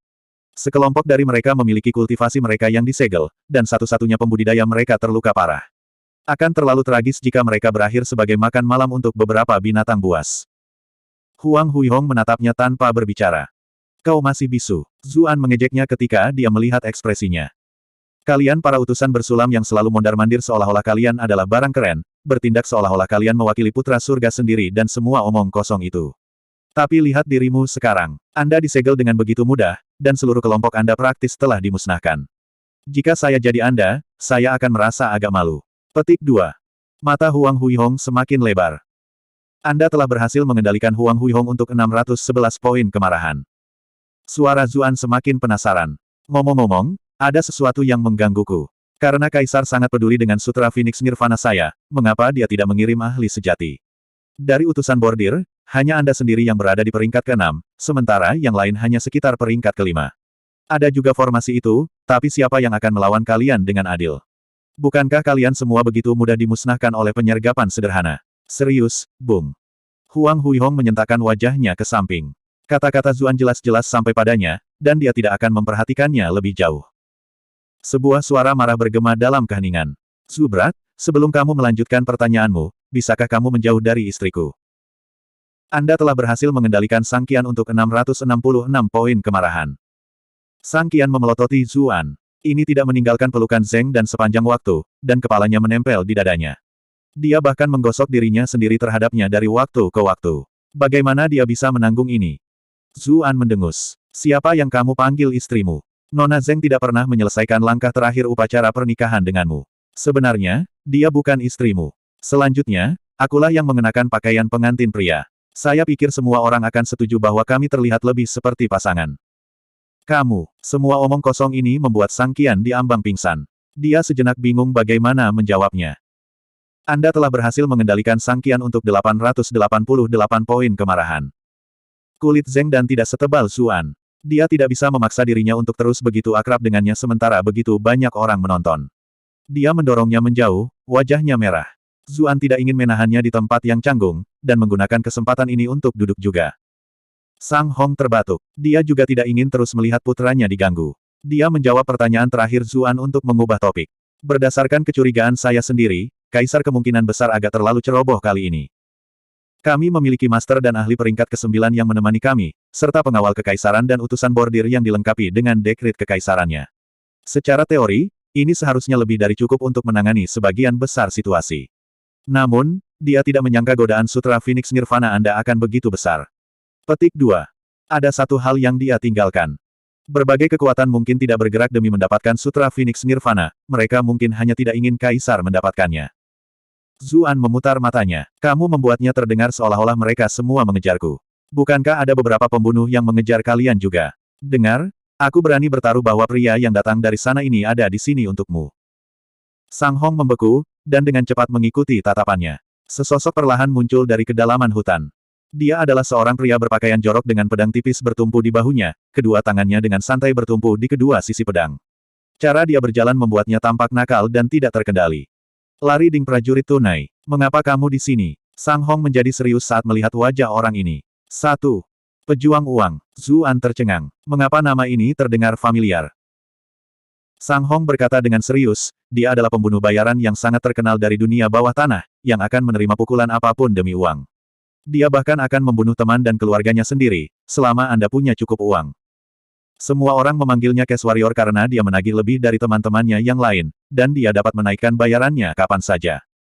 Namun, dia memiliki tingkat kultivasi yang sangat tinggi, dan dia akan selalu menyelesaikan misinya, terlepas dari betapa sulitnya itu. Oleh karena itu, semua orang bersedia membayar biayanya yang lebih tinggi. Petik 2. Pria itu menikam pedangnya ke tanah dan bertepuk tangan dengan malas. Saya tidak menyangka Tuan Sang mengenal orang yang rendah hati ini dengan baik. Saya mulai curiga bahwa Anda tidak pernah bekerja untuk Kementerian Pertanian sama sekali, tetapi malah bertugas di Kementerian Kehakiman. Sang Qian telah mendengar tentang pria ini juga. Dia telah mendidih karena marah beberapa detik yang lalu, tetapi sekarang, dia tidak bisa menahan diri untuk mundur. Dia bahkan sedikit gemetar. Zuan mengerutkan kening ketika dia menyadari betapa anehnya dia bertindak. Jika Sang Qian yang biasanya sombong dan arogan direduksi menjadi ini, orang ini kemungkinan besar akan menjadi masalah. Sang Hong bertanya, dengan hormat, saya ingin tahu siapa yang ingin Anda bunuh. Apakah itu Zuan, atau apakah Anda di sini untuk putra saya dan saya? Bibir pria jorok itu menyeringai, memperlihatkan seteguk gigi seputih salju yang sama sekali tidak cocok dengan penampilan luarnya. Seseorang membayar sejumlah uang untuk nyawamu dan putramu, tapi... Dia berhenti dan menatap Zuan. Aku juga cukup tertarik dengan orang itu. Aku akan berbicara dengannya setelah menghabisi kalian berdua. Dengan cara ini, saya bahkan tidak perlu meminta uang ekstra. Wajah Zuan menjadi gelap. Sebuah pembicaraan yang tepat. Tolong jangan bilang orang ini berayun seperti itu. Bab 466, Anda menempatkan saya di tempat yang ketat. Sang Hong sepertinya sudah meramalkan semua ini. Siapa yang ingin kita mati? Dia bertanya, ekspresinya masih tenang. Ding Ran menggelengkan kepalanya. Saya memuji Lord Sang karena mengetahui talinya beberapa saat yang lalu. Mengapa Anda mengajukan pertanyaan kekanak-kanakan seperti itu sekarang? Anda tahu aturan di bidang pekerjaan saya. Bagaimana mungkin saya bisa membocorkan informasi tentang majikan saya? Sang Hong berkata dengan acuh tak acuh, aku akan memberimu uang ekstra. Ding Ran menatapnya diam-diam. Zuan hampir tertawa terbahak-bahak. Dia tidak menyangka Sang Hong yang biasanya serius menjadi begitu pandai membuat lelucon kering seperti itu. Kau benar-benar menempatkanku di tempat yang sulit. Ding Ran berjalan berputar-putar, menggaruk-garuk kepalanya. Dia jelas bekerja melalui beberapa konflik internal. Beberapa saat kemudian, dia bertanya, berapa banyak lagi yang kita bicarakan? Di samping, Zheng Dan tersenyum. Orang ini benar-benar layak mendapatkan reputasinya sebagai cash warrior. Sang Hong menjawab, 10.000 tael, hanya untuk sebuah nama. Ding Ran tampak agak tidak terkesan. Dia mendengus dan berkata, kamu membuatku berpikir panjang dan keras hanya untuk ini. Persetan 10.000 tael Anda. Lord Sang benar-benar pejabat yang jujur. Anda telah bekerja keras sampai ke posisi gubernur, namun Anda hanya dapat menawarkan 10.000 tael ketika hidup Anda dipertaruhkan. Sang Hong terdiam. Dia benar-benar pemula dalam hal seni suap. 10.000 tael adalah batasnya. Sang Qian buru-buru menimpali, saya punya uang. Bagaimana kalau 100.000? 100.000. Ding Ran mengangguk. Meskipun sedikit rendah, kurasa itu tidak akan cukup untuk sebuah nama. Padahal kalian berdua cukup menarik. Yang satu lurus dan jujur, dan yang lain tampak agak korup. Apakah kalian berdua memulai duo komedi? Ekspresi Sang Hong jatuh. Dia tidak punya apa-apa untuk dikatakan sebagai tanggapan. Sang Qian buru-buru berkata, dengan hormat, tolong beritahu kami siapa yang ingin kami mati. Di mana uangnya? Ding Ran mengambil pedangnya dan meliriknya sekilas. Sang Qian segera mengeluarkan setumpuk uang kertas perak. Di sini, itu di sini. Harus disebutkan bahwa utusan bordir melakukan hal yang berbeda dari aparat penegak hukum lainnya. Jika ada petugas pengadilan lain yang melakukan penangkapan, mereka pasti akan melucuti semua harta milik tahanan mereka. Mereka bahkan tidak akan meninggalkan mereka dengan satu koin tembaga pun. Utusan bordir, bagaimanapun, hanya akan memeriksa tahanan mereka untuk senjata tersembunyi atau benda berbahaya. Mereka tidak menyentuh uang sama sekali. Mata Ding Ran berbinar ketika dia melihat uang tunai. Dia mengulurkan tangannya, dan setumpuk uang kertas melayang ke arahnya seolah digerakkan oleh tangan yang tak terlihat. Dia membawa catatan itu ke hidungnya dan mengendusnya, dan ekspresi mabuk muncul di wajah Ding Ran. Ah, bau uang kertas perak. Aromanya tidak akan pernah gagal untuk menggerakkan saya. Petik 2. Zuan hanya bisa menatapnya. Keserakahan pria ini berada pada level yang sama sekali baru. Setelah mengambil beberapa saat lagi untuk mencium bau mereka, Ding Ran menyimpan uangnya. Baiklah, saatnya mengirim kalian semua ke alam baka. Sang Qian segera menjadi panik. Kamu mengambil uangku, tetapi kamu tidak memberitahu kami siapa yang memukul kami. Ding Ran menyeringai. Aku akan memberitahumu namanya tepat saat kamu menghembuskan nafas terakhirmu. Dengan begitu, saya tidak akan mengingkari janji saya, dan tidak ada hal tak terduga yang akan terjadi. Sang Qian dan Sang Hong sama-sama terdiam. Zuan tertarik. Meskipun orang ini terlihat tidak sopan, dia adalah seorang pemikir yang cukup cerdik. Melarikan diri dari pria ini akan terbukti sulit. Di mata Sang Qian, gigi putih salju Ding Ran tampak seperti tanda iblis. Dia meringkuk ketakutan. Suara Sang Hong menjadi gelap. Apakah kamu tahu konsekuensi dari mengambil nyawa kami? Kami adalah pejabat pengadilan, dan juga penjahat. Zuan di sini bahkan dicari hidup-hidup oleh kaisar sendiri. Jika seseorang mengetahui bahwa Anda adalah orang yang membunuh kami, Anda tidak akan memiliki kesempatan untuk menghabiskan semua uang itu, tidak peduli berapa banyak yang Anda hasilkan. Ding Ran mengangguk. Kamu memang telah menunjukkan sesuatu yang penting.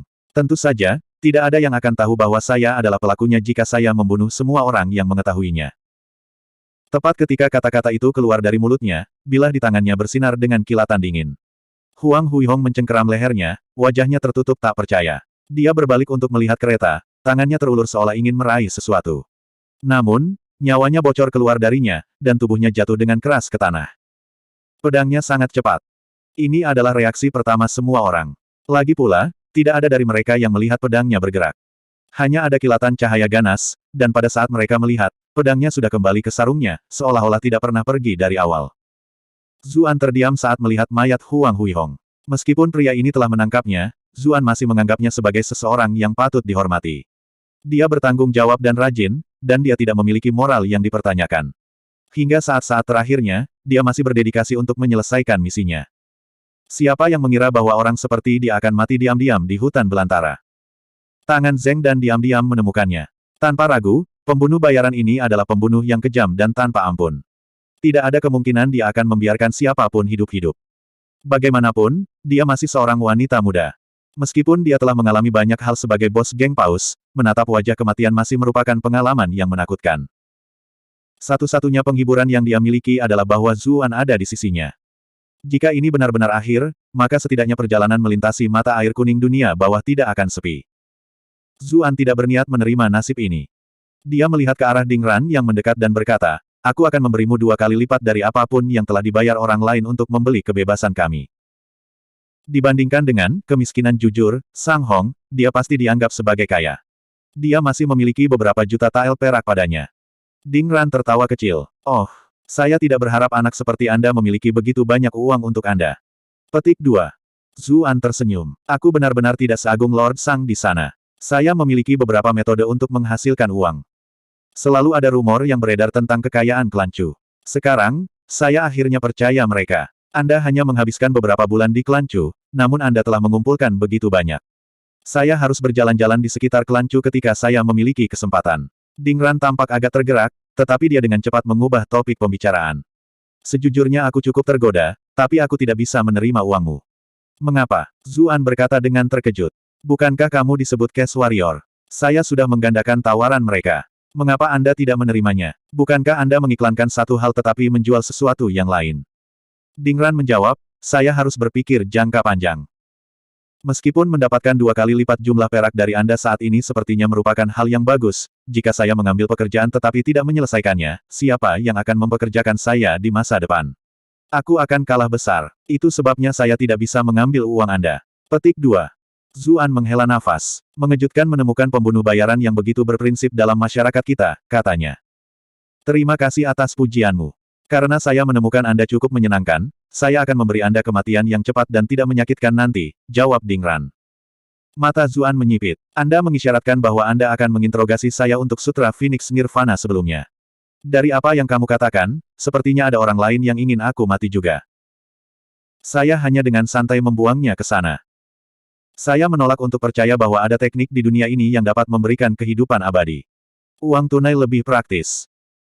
Mengingat umur kita yang terbatas, hal terbaik yang bisa dilakukan adalah menjalani kehidupan yang paling glamor. Ding Ran tertawa kecil.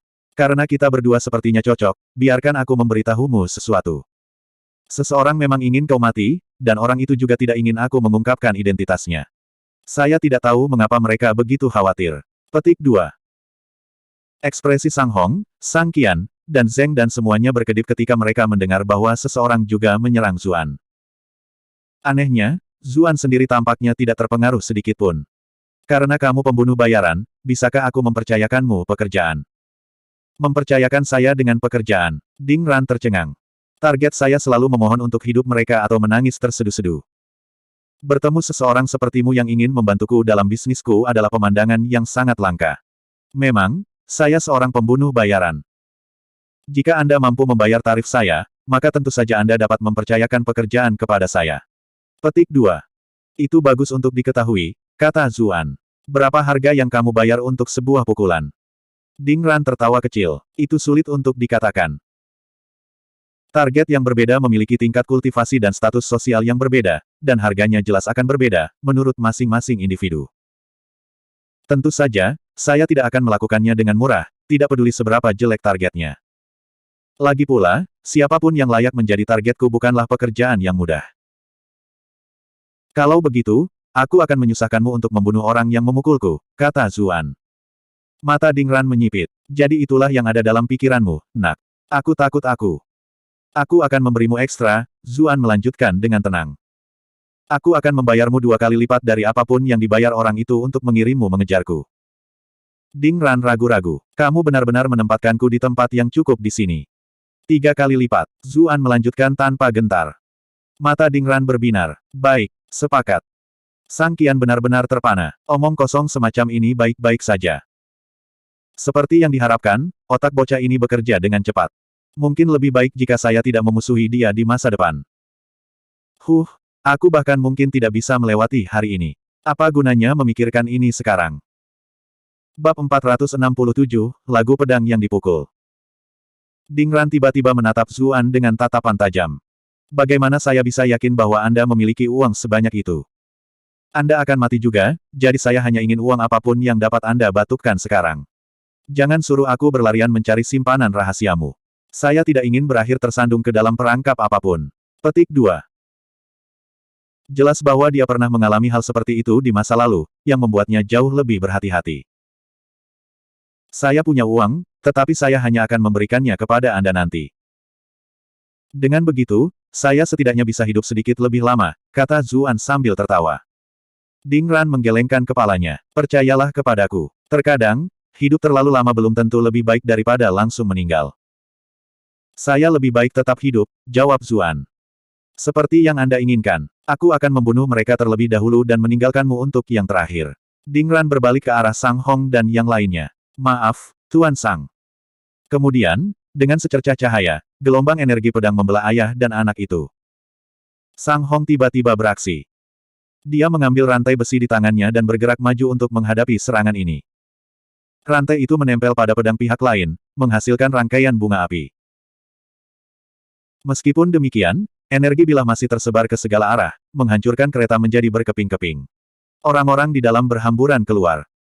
Kamu berhasil membuka segelmu. Tangan Dingran bertumpu pada pedangnya, seolah bilahnya tidak pernah lepas dari sarungnya. Sang Hong memandang Huang Huihong yang jatuh, dan kemudian dia berkata sambil menghela nafas, saya harus berterima kasih kepada Komandan Huang karena telah membuka segel saya sebelum kematiannya. Dingran ingat bahwa Huang Huihong telah mengulurkan tangannya ke arah kereta sebelum kematiannya. Saat itu, dia berpikir bahwa orang yang sekarat itu mencoba untuk mengambil sesuatu, tetapi dia sekarang tahu bahwa dia sedang membuka segel Sang Hong. Jadi semua ocehan tadi juga untuk mengulur waktu untuk pemulihannya. Dia menatap Zuan dengan kesal. Dia tidak menyangka akan dipermainkan seperti ini hari ini. Sang Hong juga menyukai Zuan dengan tatapan setuju. Aku tidak menyangka kamu menyadari ini. Kecepatanmu membuat diriku sendiri terkagum-kagum. Bagaimanapun, Huang Huihong hanya punya cukup waktu untuk membatalkan batasannya sendiri. Itulah mengapa seharusnya tidak ada orang lain yang tahu apa yang sedang terjadi. Saya hanya bidikan dalam kegelapan. Keberuntungan buta. Zuan tersenyum. Dia kemudian berbalik untuk melihat Dingran. Apapun masalahnya, kesepakatan kami masih berlaku. Jika kita benar-benar mati, kamu masih akan membantuku membunuh majikanmu. Dingran mencibir. Cukup pintar bukan? Mencakup semua pangkalan Anda. Petik 2. Kegembiraan muncul di wajah Sang Qian, dan dia segera berteriak, Ayah, bantu aku membuka segelku. Anehnya, bagaimanapun, Sang Hong tidak menjawab. Dia hanya terus menatap Dingran. Zuan mendengus. Apakah kamu bodoh? Anda akan mati jika seseorang di level mereka bahkan menyentuh Anda. Semua perhatian ayahmu tertuju pada lawannya sekarang, dan dia tidak boleh terganggu, namun kamu menggonggong seperti anjing bodoh. Sang Qian menatap kosong sejenak sebelum dia menyadari apa yang sedang terjadi. Namun, kata-kata Zuan masih membuatnya marah. Tunggu saja sampai ayahku menyingkirkan Dingran. Aku tidak akan selesai denganmu sampai aku mengulitimu hidup-hidup. Anda telah berhasil mengendalikan Sang Qian untuk 792 poin kemarahan. Zuan tidak peduli padanya. Perhatiannya sepenuhnya tertuju pada pertempuran.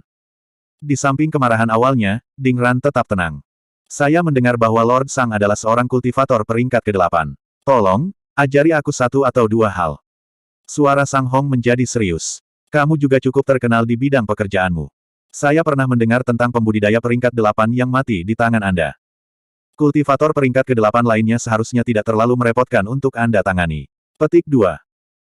Apapun masalahnya, kamu masih memiliki 8 peringkat, yang membuatmu menjadi target yang jauh lebih sulit daripada kebanyakan. Saya harus menuntut bonus dari majikan saya begitu saya kembali. Pedang Dingran terlepas dari sarungnya hampir sebelum kata terakhir keluar dari bibirnya.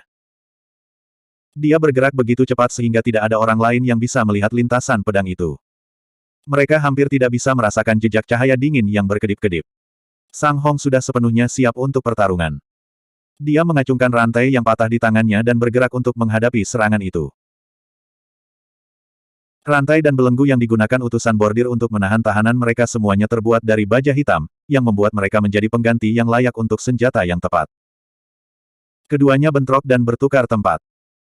Kali ini, Ding Ran tidak menyarungkan pedangnya, membiarkan Zuan dan yang lainnya melihatnya dengan jelas. Pedang ini jauh lebih panjang dan lebih sempit dari pedang biasa. Itu mirip dengan katana Jepang di dunia sebelumnya, tetapi bahkan lebih lama. Tampaknya memiliki lapisan putih keperakan, tetapi ada semburat merah gelap samar juga. Tidak mungkin warna merah gelap ini ada di permukaan.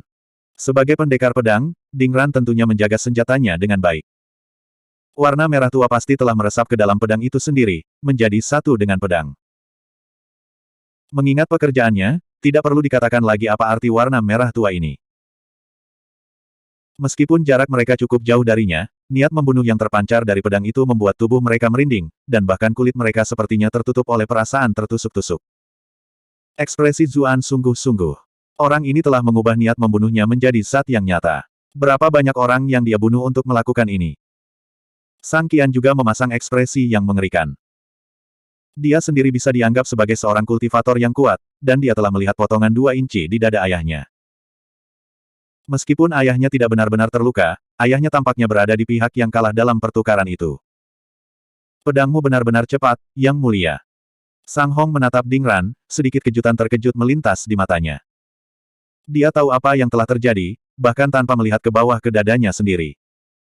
Mulut Ding Ran melebarkan seringai. Ini roti dan mentegaku, bagaimana bisa pedangku tidak cepat? Saya khawatir kultivator seperti Lord Sang, yang hidup seperti pangeran sepanjang hari, tidak memiliki banyak pengalaman nyata dalam pertempuran. Kamu bukan tandinganku. Itu mungkin belum tentu begitu. Sang Hong berkata dengan gusar marah. Ini sekarang masalah hidup dan mati, dan dia tidak akan mundur. Dia meraih rantai di masing-masing tangan, dan api berkobar di sepanjang mereka, dengan cepat membuat mereka bersinar merah.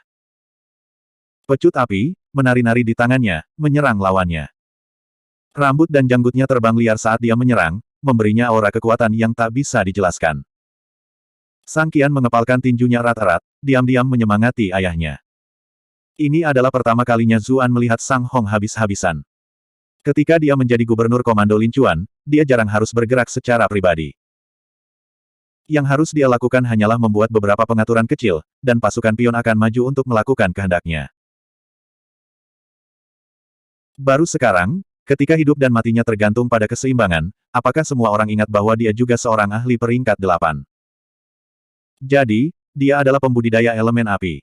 Zuan bingung. Ini sama sekali tidak cocok dengan kepribadian Sang Hong.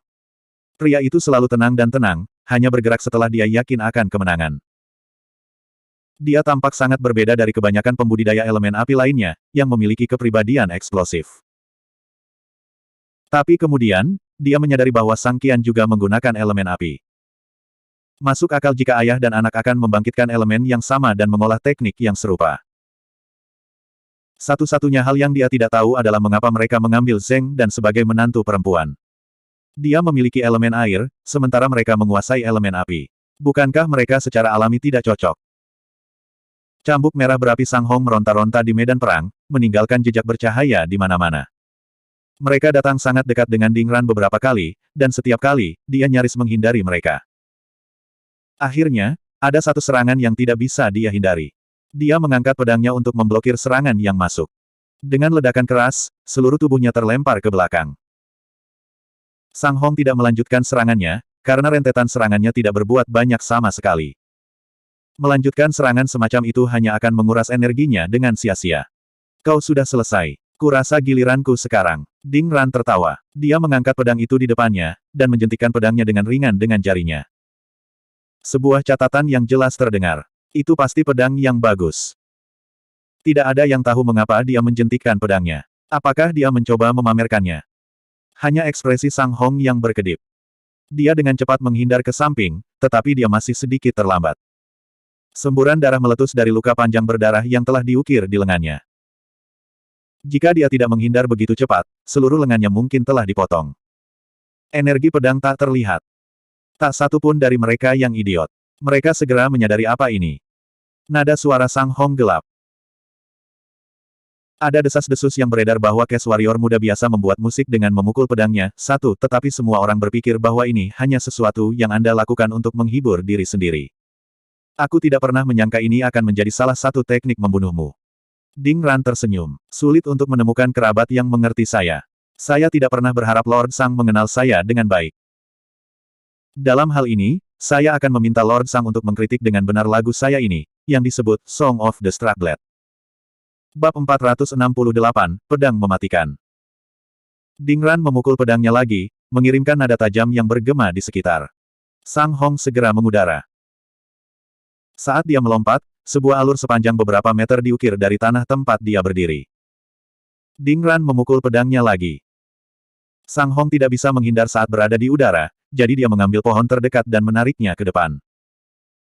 Pohon besar itu terbelah seolah-olah terbuat dari kertas, dan langsung terbelah menjadi dua oleh pisau tak terlihat Qi. Pedang Qi tidak berhenti setelah menebas pohon, tapi terus maju, membelah ke arah tubuhnya. Namun, garis pedang tak terlihat Qi meninggalkan jejak pergerakannya di puing-puing yang ditinggalkan oleh pohon yang hancur. Sang Hong menyodorkan rantai di tangannya. Dengan benturan keras, bilah Qi terlempar dengan paksa. Ding Ran tidak terpengaruh, terus menyerang pedangnya. Dia memukul bagian pedangnya yang berbeda setiap kali, dan setiap kali, nada yang berbeda terdengar, hampir seolah-olah itu adalah alat musik yang nyata. Catatan mengalir bersama, seperti sebuah lagu. Dibandingkan dengan musik instrumen lain, yang satu ini penuh dengan niat membunuh. Sang Hong telah mempelajari pelajarannya dari pertukaran pertama itu. Dia menyapu dedaunan di sekitarnya, rumput, dahan, dan benda-benda lepas lainnya dengan rantainya, bahkan menyapu bumi di sekitarnya. Udara di sekitarnya dipenuhi puing-puing. Pedang tak terlihat Qi sekarang bisa dilacak, yang membuatnya lebih mudah untuk dihadapi. Baru sekarang Zuan dan yang lainnya bisa melihat lintasan pedang Qi. Lebih sering daripada tidak, mereka tidak terbang langsung menuju Sang Hong, tetapi malah datang dari belakang, dari samping, dari diagonal di bawahnya, dan banyak sudut tak terduga lainnya. Mereka tidak tahu bagaimana Ding Ran bisa melancarkan serangan seperti itu terhadap Sang Hong meskipun dia jelas berdiri jauh. Kerutan di alis Sang Hong tumbuh lebih dalam dan lebih dalam. Meskipun dia memiliki segala macam metode untuk menghindari Qi pedang lawannya, dia tidak akan pernah mengambil keuntungan dengan cara ini. Masalah utamanya adalah bahwa Blade Qi datang ke arahnya dari sudut yang sangat rumit. Sesaat kecerobohan, dan dia akan dipukul. Jika ini terus berlanjut, Sang Hong khawatir dia akan dikalahkan. Dia mencoba menutup celah beberapa kali untuk menyerang lawannya dalam jarak dekat dan membuatnya sulit untuk meluncurkan serangan Blade Qi ini. Sayangnya, Ding Ran terus mundur. Selain itu, kendalinya atas Qi pedangnya sangat rapi, dan dia berhasil menjaga jarak di antara mereka berdua. Dua dentuman keras terdengar secara berurutan. Rantai di sekitar Sang Hong meledak. Mereka akhirnya menyerah setelah dipanaskan oleh apinya dan menderita pukulan berulang kali dari bilah Qi yang sangat tajam. Tidak mungkin Ding Ran akan memberikan kesempatan yang begitu baik. 5 jari memukul pisau secara berurutan. Beberapa garis pedang Qi melesat menuju area vital Sang Hong satu demi satu dari arah yang berbeda. Tanpa senjata di tangan, Sang Hong hanya bisa menggunakan dagingnya sendiri untuk melindungi dirinya sendiri.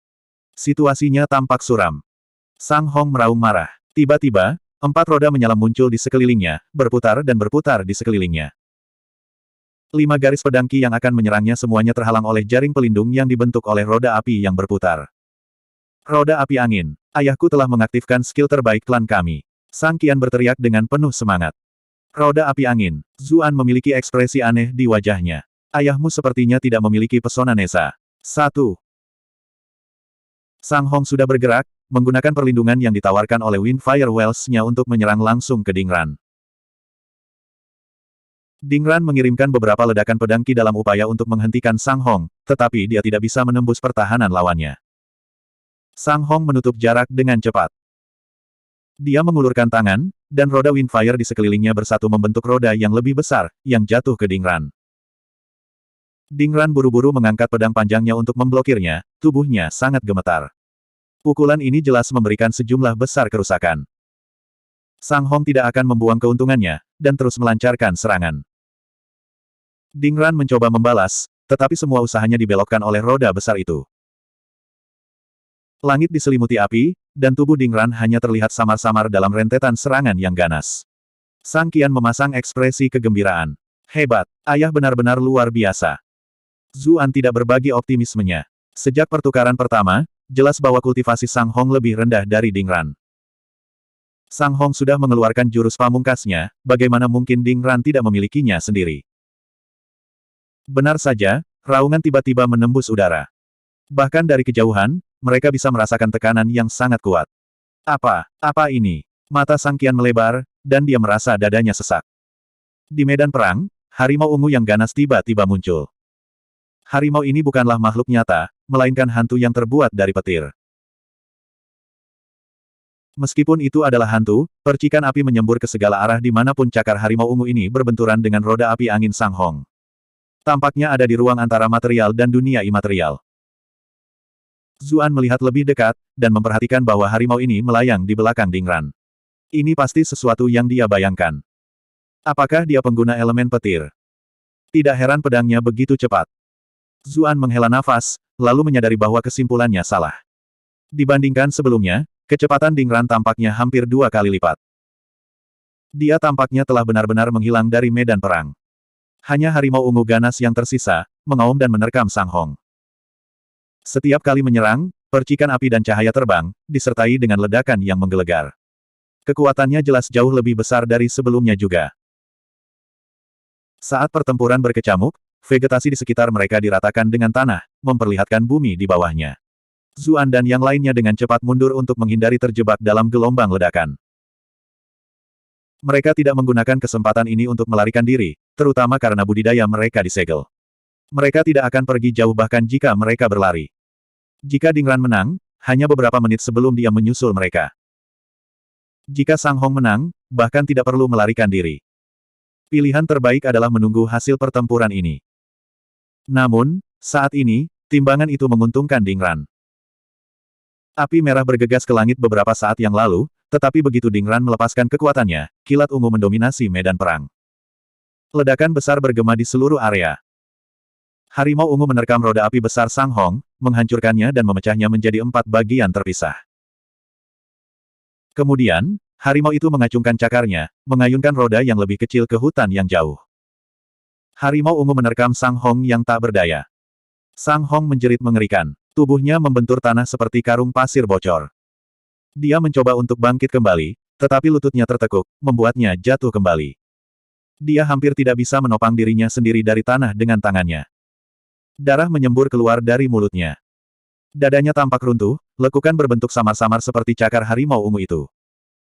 Ada luka pisau yang dalam di dadanya, yang hampir tidak berhenti 1 inci pun dari jantungnya. Saya terkesan dengan reaksi Anda, Tuan Sang. Anda benar-benar dapat menghindari serangan mematikan saya pada detik terakhir. Harimau ungu hantu raksasa di belakang Dingran berangsur-angsur menghilang saat pedangnya kembali ke sarungnya. Hasil pertempuran sudah diputuskan. Meskipun Sang Hong telah menghindari serangan mematikan terakhir, dia tidak lagi memiliki kekuatan untuk terus bertarung. Melihat bagaimana Sang Hong bahkan hampir tidak bisa bergerak, Dingran mengalihkan perhatiannya ke Zuan dan yang lainnya. Mungkin lebih baik jika aku berurusan dengan kalian semua dulu. Saya tidak ingin melihat salah satu dari Anda melompat keluar dan memberitahu saya bahwa segel Anda telah dilepas. Petik 2. Meskipun tingkat kultivasi mereka tidak cukup untuk mengancamnya, aturan pertama menjadi pembunuh bayaran adalah membatasi jumlah variabel. Dia menghunus pedangnya, tetapi pada saat itu, untuk pertama kalinya dalam hidupnya, dia ragu-ragu. Dia ingin mengurus Sang Qian terlebih dahulu, tapi dia tiba-tiba teringat kepintaran yang Zuan tunjukkan sebelumnya. Anak ini juga terlalu tenang selama proses ini, yang membuat rasa bahaya Dingran kesemutan. Karena itu, dia mengubah target di tengah jalan, menusukkan pedangnya ke tenggorokan Zuan. Bab 469, Kakak Ipar yang Licik. Zuan merasakan sentakan kejutan menjalari tubuhnya saat dia melihat bilah pedang ditusukkan ke arahnya. Untungnya, dia selalu waspada. Melihat kecepatan lawannya yang semakin dekat, dia tidak berani ragu, segera memanggil Grenggale untuk berteleportasi beberapa sang. Dingran tidak bisa memahami apa yang baru saja terjadi. Tidak pernah dalam mimpi buruknya yang paling gelap dia membayangkan bahwa dia, seorang kultivator terkemuka, akan gagal mendaratkan pukulan pada seseorang yang seharusnya, saat ini, tidak lebih dari manusia biasa. Apakah segelmu juga dilepas? Dia sangat bingung. Ini juga tidak masuk akal. Bahkan jika segelnya dilepas, kecerdasan yang dia nyatakan bahwa dia hanya berada di sekitar peringkat keempat atau kelima. Membunuh pembudidaya seperti dia seharusnya semudah menyembelih ayam, bagaimana orang ini berhasil menghindari pukulannya. Anggota kelompok lainnya berbagi ketidakpastian yang sama. Mereka hanya tidak tahu mengapa dia bisa bergerak bebas seperti ini, apalagi begitu cepat. Sang Qian semakin tertekan. Dia sepenuhnya sadar bahwa, jika pukulan itu ditujukan padanya, tidak ada kemungkinan sama sekali bahwa dia bisa menghindarinya bahkan jika dia berada di puncaknya, apalagi sekarang, ketika kultivasinya disegel. Dia tidak pernah mengharapkan Zuan, yang selalu dia pandang rendah, untuk mencapai ini. Sejuta perasaan berbeda berperang di dalam hatinya. Bagaimana menurut Anda? Zuan menelan ludah, melihat kehancuran yang dibuat oleh pedang Qi di tempat yang baru saja dia kosongkan beberapa saat yang lalu. Sebuah pohon kecil di sana langsung terkoyak. Dia akan menjadi orang yang menderita nasib itu jika dia bahkan terlambat sesaat. Untungnya, Grand Gale tidak terpengaruh oleh segelnya. Ding Ran, yang tidak tahu apa-apa tentang ini, berkata dengan dengusan dingin, tidak perlu menebak. Aku hanya harus membunuhmu. Bayangannya berkedip, dan dia mengirim pedangnya terbang ke arah Zuan lagi. Setelah mempelajari pelajarannya, dia segera memotong mundur Zuan juga.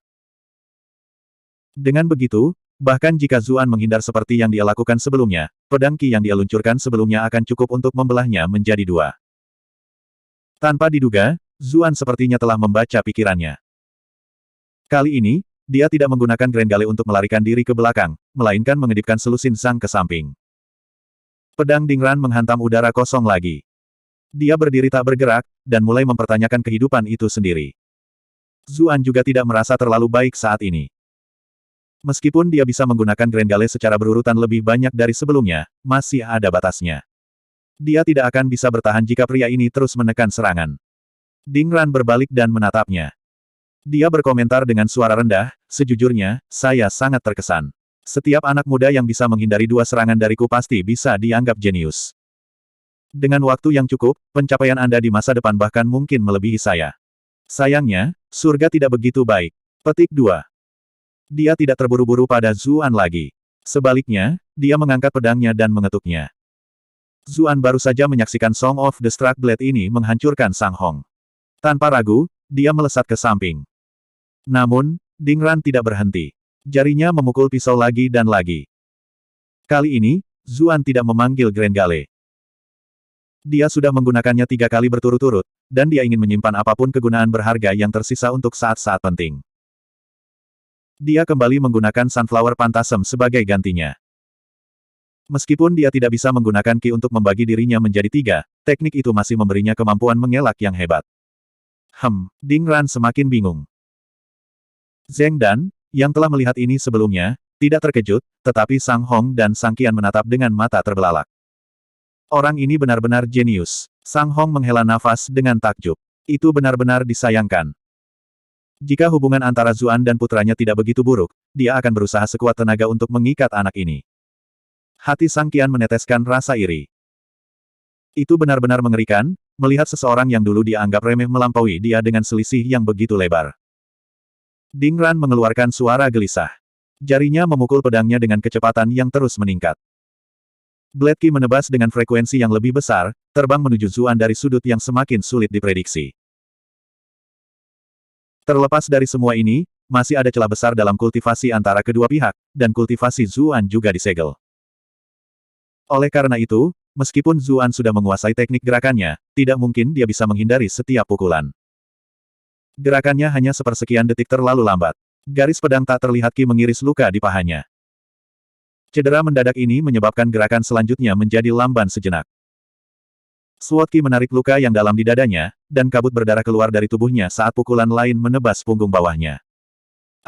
Zheng Dan berteriak ketakutan, wajahnya benar-benar pucat. Namun, dengan kultivasinya disegel, dia tidak berdaya untuk campur tangan. Melihat tunangannya menunjukkan begitu banyak perhatian pada pria lain membuat Sang Qian menggelembung dengan amarah. Anda telah berhasil mengendalikan Sang Qian untuk 999 poin kemarahan. Namun, dia segera menyadari bahwa, begitu Zuan mati, dia akan menjadi yang berikutnya. Itu sebabnya dia tidak bisa marah sekarang. Hah, perasaan gelisah yang aneh menjalar ke dalam pikiran Dingran. Bilahnya yang tak terlihat seharusnya memotong kultivator peringkat keempat atau kelima dengan mudah. Anak Zuan ini seharusnya hancur berkeping-keping sekarang. Bagaimana dia hanya menderita beberapa luka dalam? Aku berpikir untuk berpura-pura mati, tapi kurasa orang sepertimu tidak akan membiarkanku lolos begitu saja. Melihat ekspresi muram lawannya, Zuan perlahan menarik dirinya dari genangan darah. Sayang sekali, pembunuh bayaran ini terlalu berhati-hati. Aku ingin menyergapnya dengan poisono spritku. Zheng Dan segera menutup mulutnya ketika dia melihatnya bangkit kembali. Matanya yang berkabut dipenuhi dengan kegembiraan dan ketidakpercayaan. Bahkan Sang Qian harus menghargai orang ini. Apakah dia masih manusia? Luka-lukanya tampak mengerikan, tetapi dia belum mati. Tubuhnya sangat kuat. Dingran memandang Zuan, dan sedikit pujian meresap ke dalam suaranya. Kekokohan tubuhmu jauh melebihi ekspektasiku. Bahkan banyak pembudidaya tingkat tinggi dapat dianggap jauh lebih rendah dari Anda. Petik 2. Sebagai seorang pembunuh, dia memahami batas fisik dari setiap tingkat kultivasi yang berbeda. Pemahaman seperti itu sangat penting untuk mengetahui berapa banyak kekuatan yang dia butuhkan untuk mengakhiri hidup seseorang. Zuan menghela nafas. Aku tidak tahu apakah aku harus merasa senang atau sedih setelah mendengar pujianmu. Mulut Dingran terbuka dengan seringai, memperlihatkan gigi putihnya yang mengintimidasi lagi. Kamu pasti merasa tidak enak, tentu saja, karena aku tidak akan bersikap mudah padamu lagi. Dia menyerang pedangnya sekaligus, dan pedang tak terlihat yang tak terhitung jumlahnya menyapu ke arah Zuan, masing-masing berisi kekuatan yang jauh lebih besar. Ekspresi Zuan menjadi fokus. Dia terus-menerus menggunakan Sunflower Phantasm untuk menghindar, menaburkan secara acak dalam satu atau dua penggunaan Grand Gale. Dingran melepaskan lebih dari 10 tembakan, namun tidak satu pun dari mereka yang mengenai Zuan. Bagaimana ini mungkin? Pikiran yang sama dibagikan oleh semua orang. Zuan jelas terluka parah, jadi mengapa dia tidak menunjukkan tanda-tanda melemah? Sebaliknya, dia tampaknya tumbuh semakin kuat. Kecepatannya jelas meningkat beberapa kali lipat juga. Dingran tidak bisa lagi mempertahankan ketenangannya, telah gagal berulang kali untuk berurusan dengan bocah ini. Dia meningkatkan kecepatan serangannya. Bahaya di sekitar Zuan meningkat. Berkali-kali, serangan itu begitu dekat sehingga mereka memotong tepi pakaiannya. Sebuah bayangan melesat keluar dari sekelompok pohon di dekatnya, berhenti di sisi Sang Qian, memberinya sebotol obat, dan juga melepaskan segel miliknya dan Zheng Dan. Kakak, tolong bawa ayah. Kakak ipar, kita harus menggunakan kesempatan ini untuk pergi. Ini adalah Sang Qin. Pilihan waktunya sangat baik. Saat itu, semua fokus Dingran adalah pada Zuan. Zuan berteriak ketika dia melihat apa yang terjadi. Apa-apaan? Apakah ini caramu memperlakukan seseorang yang menyelamatkan nyawa ayahmu dan saudaramu? Sang Qin menjawab sambil tertawa, Tuan Muda Zhu, saya harus menyusahkan Anda untuk membantu memberi kami sedikit lebih banyak waktu. Tolong selamatkan mereka lagi. Dengan itu, dia membawa pergi ayah, saudara laki-laki, dan ipar perempuannya. Mereka semua adalah pembudidaya yang kuat. Mengingat kompleksitas medan di sekitar mereka, peluang mereka untuk melarikan diri cukup besar. Bahkan jika Dingran mencoba melacak mereka lagi, itu akan memakan waktu. Ayah mereka akan sedikit pulih dari luka-lukanya saat itu, dan mereka bahkan mungkin bisa menjatuhkannya jika mereka semua bekerja sama. Tentu saja, semua ini bergantung pada pengorbanan Zuan. Kehidupan keluarganya adalah yang paling penting. Zuan hanyalah orang asing. Dia tidak merasa menyesal meninggalkannya. Sang Qian sangat gembira. Mengapa dia keberatan dengan rencana ini? Dia mengambil ayahnya dan pergi, memberikan ayahnya obat yang diberikan saudara perempuannya di sepanjang jalan. Tanpa diduga, Zheng Dan mendorong tangan Sang Qin dan menyerang Dingran. Mengumpulkan air unsur di sekitarnya di dalam tanaman di sekitar mereka, dia memadatkannya menjadi panah air dan menembakkannya ke arahnya. Sang Qin tercengang. Dia melihat gaun pengantinnya, lalu menatap Zuan dalam pakaian pengantin prianya, dan kemudian berbalik menghadap kakak laki-lakinya. Kakak, apa yang terjadi antara kamu dan kakak ipar? Bab 470, Anehnya Malu. Sang Qian balas menatap adiknya, terdiam.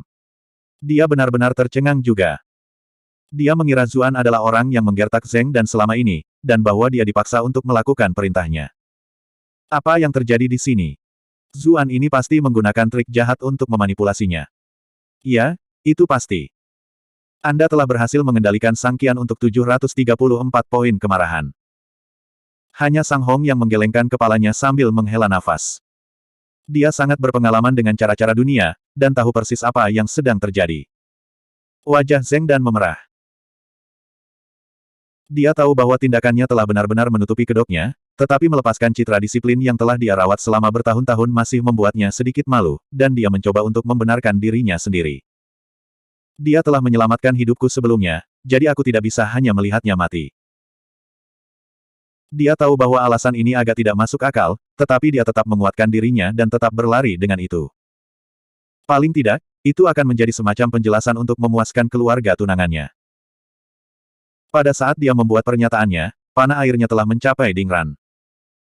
Dingran mendengus, mengangkat tangannya, dan menghancurkan panah itu di antara jari-jarinya. Panah air yang ganas meledak menjadi semprotan tetesan air yang tidak berbahaya. Mengingat kesenjangan besar dalam kultivasi mereka, serangan Zheng Dan tidak cukup untuk menembus pertahanannya. Dengan jentikan tangannya, Dingran mengirim tetesan air terbang kembali ke tempat asalnya. Mereka melempari tubuh Zheng Dan tanpa ampun. Dia melakukan yang terbaik untuk menghindari dan melindungi dirinya sendiri, tetapi dia masih dipukul. Dia memuntahkan seteguk darah dan jatuh ke tanah. Dingran melambaikan tangannya dengan riang. Daun-daun yang berterbangan di udara menyatu menjadi panah hijau, dan dia menembakkannya langsung ke Zheng Dan. Itu terbang ke arahnya dengan kecepatan yang luar biasa, dan Zheng Dan tidak mungkin bisa menghindarinya dalam keadaan terluka. Suara menusuk dari panah mematikan yang bersiul di udara bergema jauh ke kejauhan, dan mudah untuk membayangkan seberapa besar kekuatan mengerikan yang dimanfaatkan oleh serangan ini. Jika serangan itu mendarat, Zheng Dan pasti sudah mati. Dingran jelas menyadari bahwa dia telah membuang terlalu banyak waktu. Dia akhirnya kehilangan kesabaran, dan memutuskan untuk mengakhiri segalanya secepat mungkin. Sang Qian memiliki ekspresi ragu-ragu di wajahnya. Tunangannya ini benar-benar dipenuhi dengan keanggunan dan kecantikan, terutama dalam penampilannya, yang anggun dan pendiam. Dia belum merasakannya, jadi dia jelas enggan membiarkan sesuatu terjadi pada istrinya yang cantik. Jika mereka menghadapi situasi lain, dia akan melompat seperti ksatria berbaju zirah. Sayangnya, Dingran terlalu kuat, dan perbedaan antara kekuatan mereka terlalu besar. Dia jelas bukan tandingannya. Kunci untuk menjadi seorang ksatria putih adalah untuk terlihat badas, dan tidak benar-benar membuang nyawanya sendiri. Kelangsungan hidup adalah segalanya. Selama dia selamat, dia akan bisa bermain dengan semua wanita cantik yang dia inginkan di masa depan. Itulah sebabnya, setelah ragu-ragu sejenak, dia memanggul Sang Hong dan terus berlari. Zheng Dan tampaknya tidak terlalu kecewa dengan reaksi tunangannya. Alih-alih mengeluh tentang hal itu, dia menghela nafas lega. Dia tahu bahwa dia telah mengecewakan klan Sang, tetapi pilihan Sang Qian juga membantunya melepaskan masalah ini. Pandangannya tiba-tiba kabur. Sesosok muncul di depannya dan membungkusnya dalam pelukannya, memblokir serangan mematikan itu dengan punggungnya yang lebar. Ekspresi Zheng Dan segera berubah menjadi ngeri ketika dia merasakan pelukan yang akrab dan lembut ini. Dia memeluknya dan berteriak, "Ah Su." Darah menyembur keluar dari mulut Zuan, dan tubuhnya langsung lemas. Pukulan ini jelas membuatnya terluka parah. Jika bukan karena penempaan 2 kali lipat dari sutra asal primordial, yang telah sangat meningkatkan ketahanan tubuhnya, dia pasti sudah mati berkali-kali. Meski begitu, dia berada di batasnya. Dia memaksakan senyum. Lihatlah betapa lucunya kita terlihat bersama dalam pakaian kita. Bahkan jika kita pergi, kita akan pergi bersama-sama. Dingran mengalihkan pandangannya ke trio yang melarikan diri dari klan Sang. Dia mendengus. Apakah kamu pikir kamu bisa melarikan diri?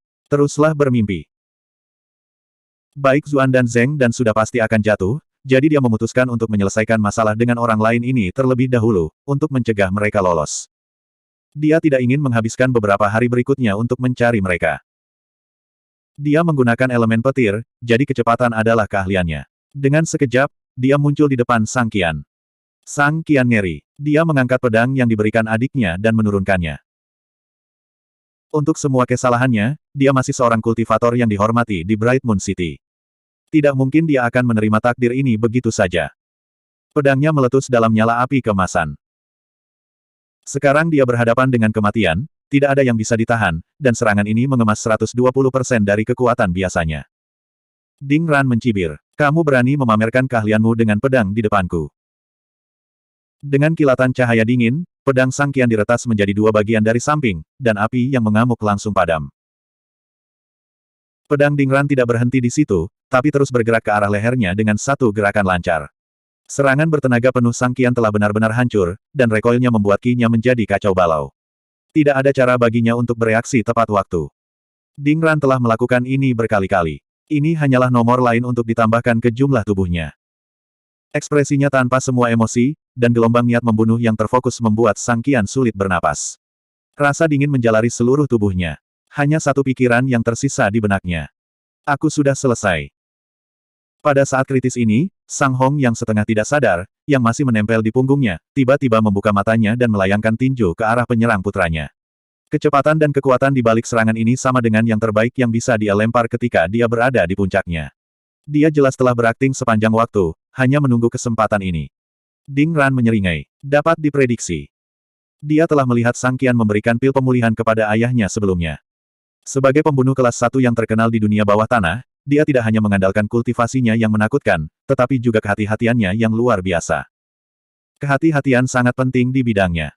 Tidak peduli seberapa tinggi kultivasi seseorang, gagal bertindak dengan hati-hati pasti akan membuat seseorang terbunuh suatu hari nanti. Dia segera merasakan ada sesuatu yang salah ketika dia melihat kondisi Sang Hong memburuk meskipun menelan obat. Dia dengan demikian memutuskan untuk mengubah strateginya, untuk memancing pihak lain ke dalam jebakan. Sang Hong adalah ahli peringkat ke-8, dan situasinya akan menjadi sulit untuk ditangani jika dia diizinkan untuk memulihkan kekuatannya. Namun, jika Dingran mengatur waktu serangannya begitu saja, dia bisa langsung mengubah pemburu menjadi yang diburu, dan melenyapkan targetnya dalam sekejap mata. Hati Sang Hong tenggelam. Dalam sekejap, dia menyadari bahwa lawannya telah melihat melalui taktiknya. Sayangnya, bagaimanapun, semua kekuatannya terkonsentrasi pada serangan yang satu ini. Mengingat kondisinya saat ini, tidak mungkin baginya untuk meluncurkan pukulan lain seperti ini.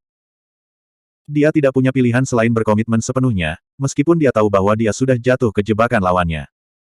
Satu-satunya hal yang penting saat ini adalah entah bagaimana melukai lawannya sebelum dia mati, untuk memberi anak-anaknya kesempatan yang lebih tinggi untuk melarikan diri. Sayangnya, bahkan harapan terakhir ini dengan cepat pupus. Dia bisa tahu dari mata Dingran bahwa, pada saat pedang Dingran mencapai lehernya, tinjunya masih 3 inci dari mendarat. Mengingat kultivasinya, bahkan 3 kaki biasanya bukan masalah besar, apalagi 3 inci. Namun sekarang, 3 inci tampak seluas jarak antara surga dan neraka. Senyum sinis menyebar di wajah Dingran. Dia sudah melihat kengerian dan keputusasaan di mata Sang Hong. Sebagai seorang pembunuh, ini adalah saat yang paling dia nikmati, terutama ketika lawannya adalah seorang kultivator yang kuat pada level yang sama dengannya.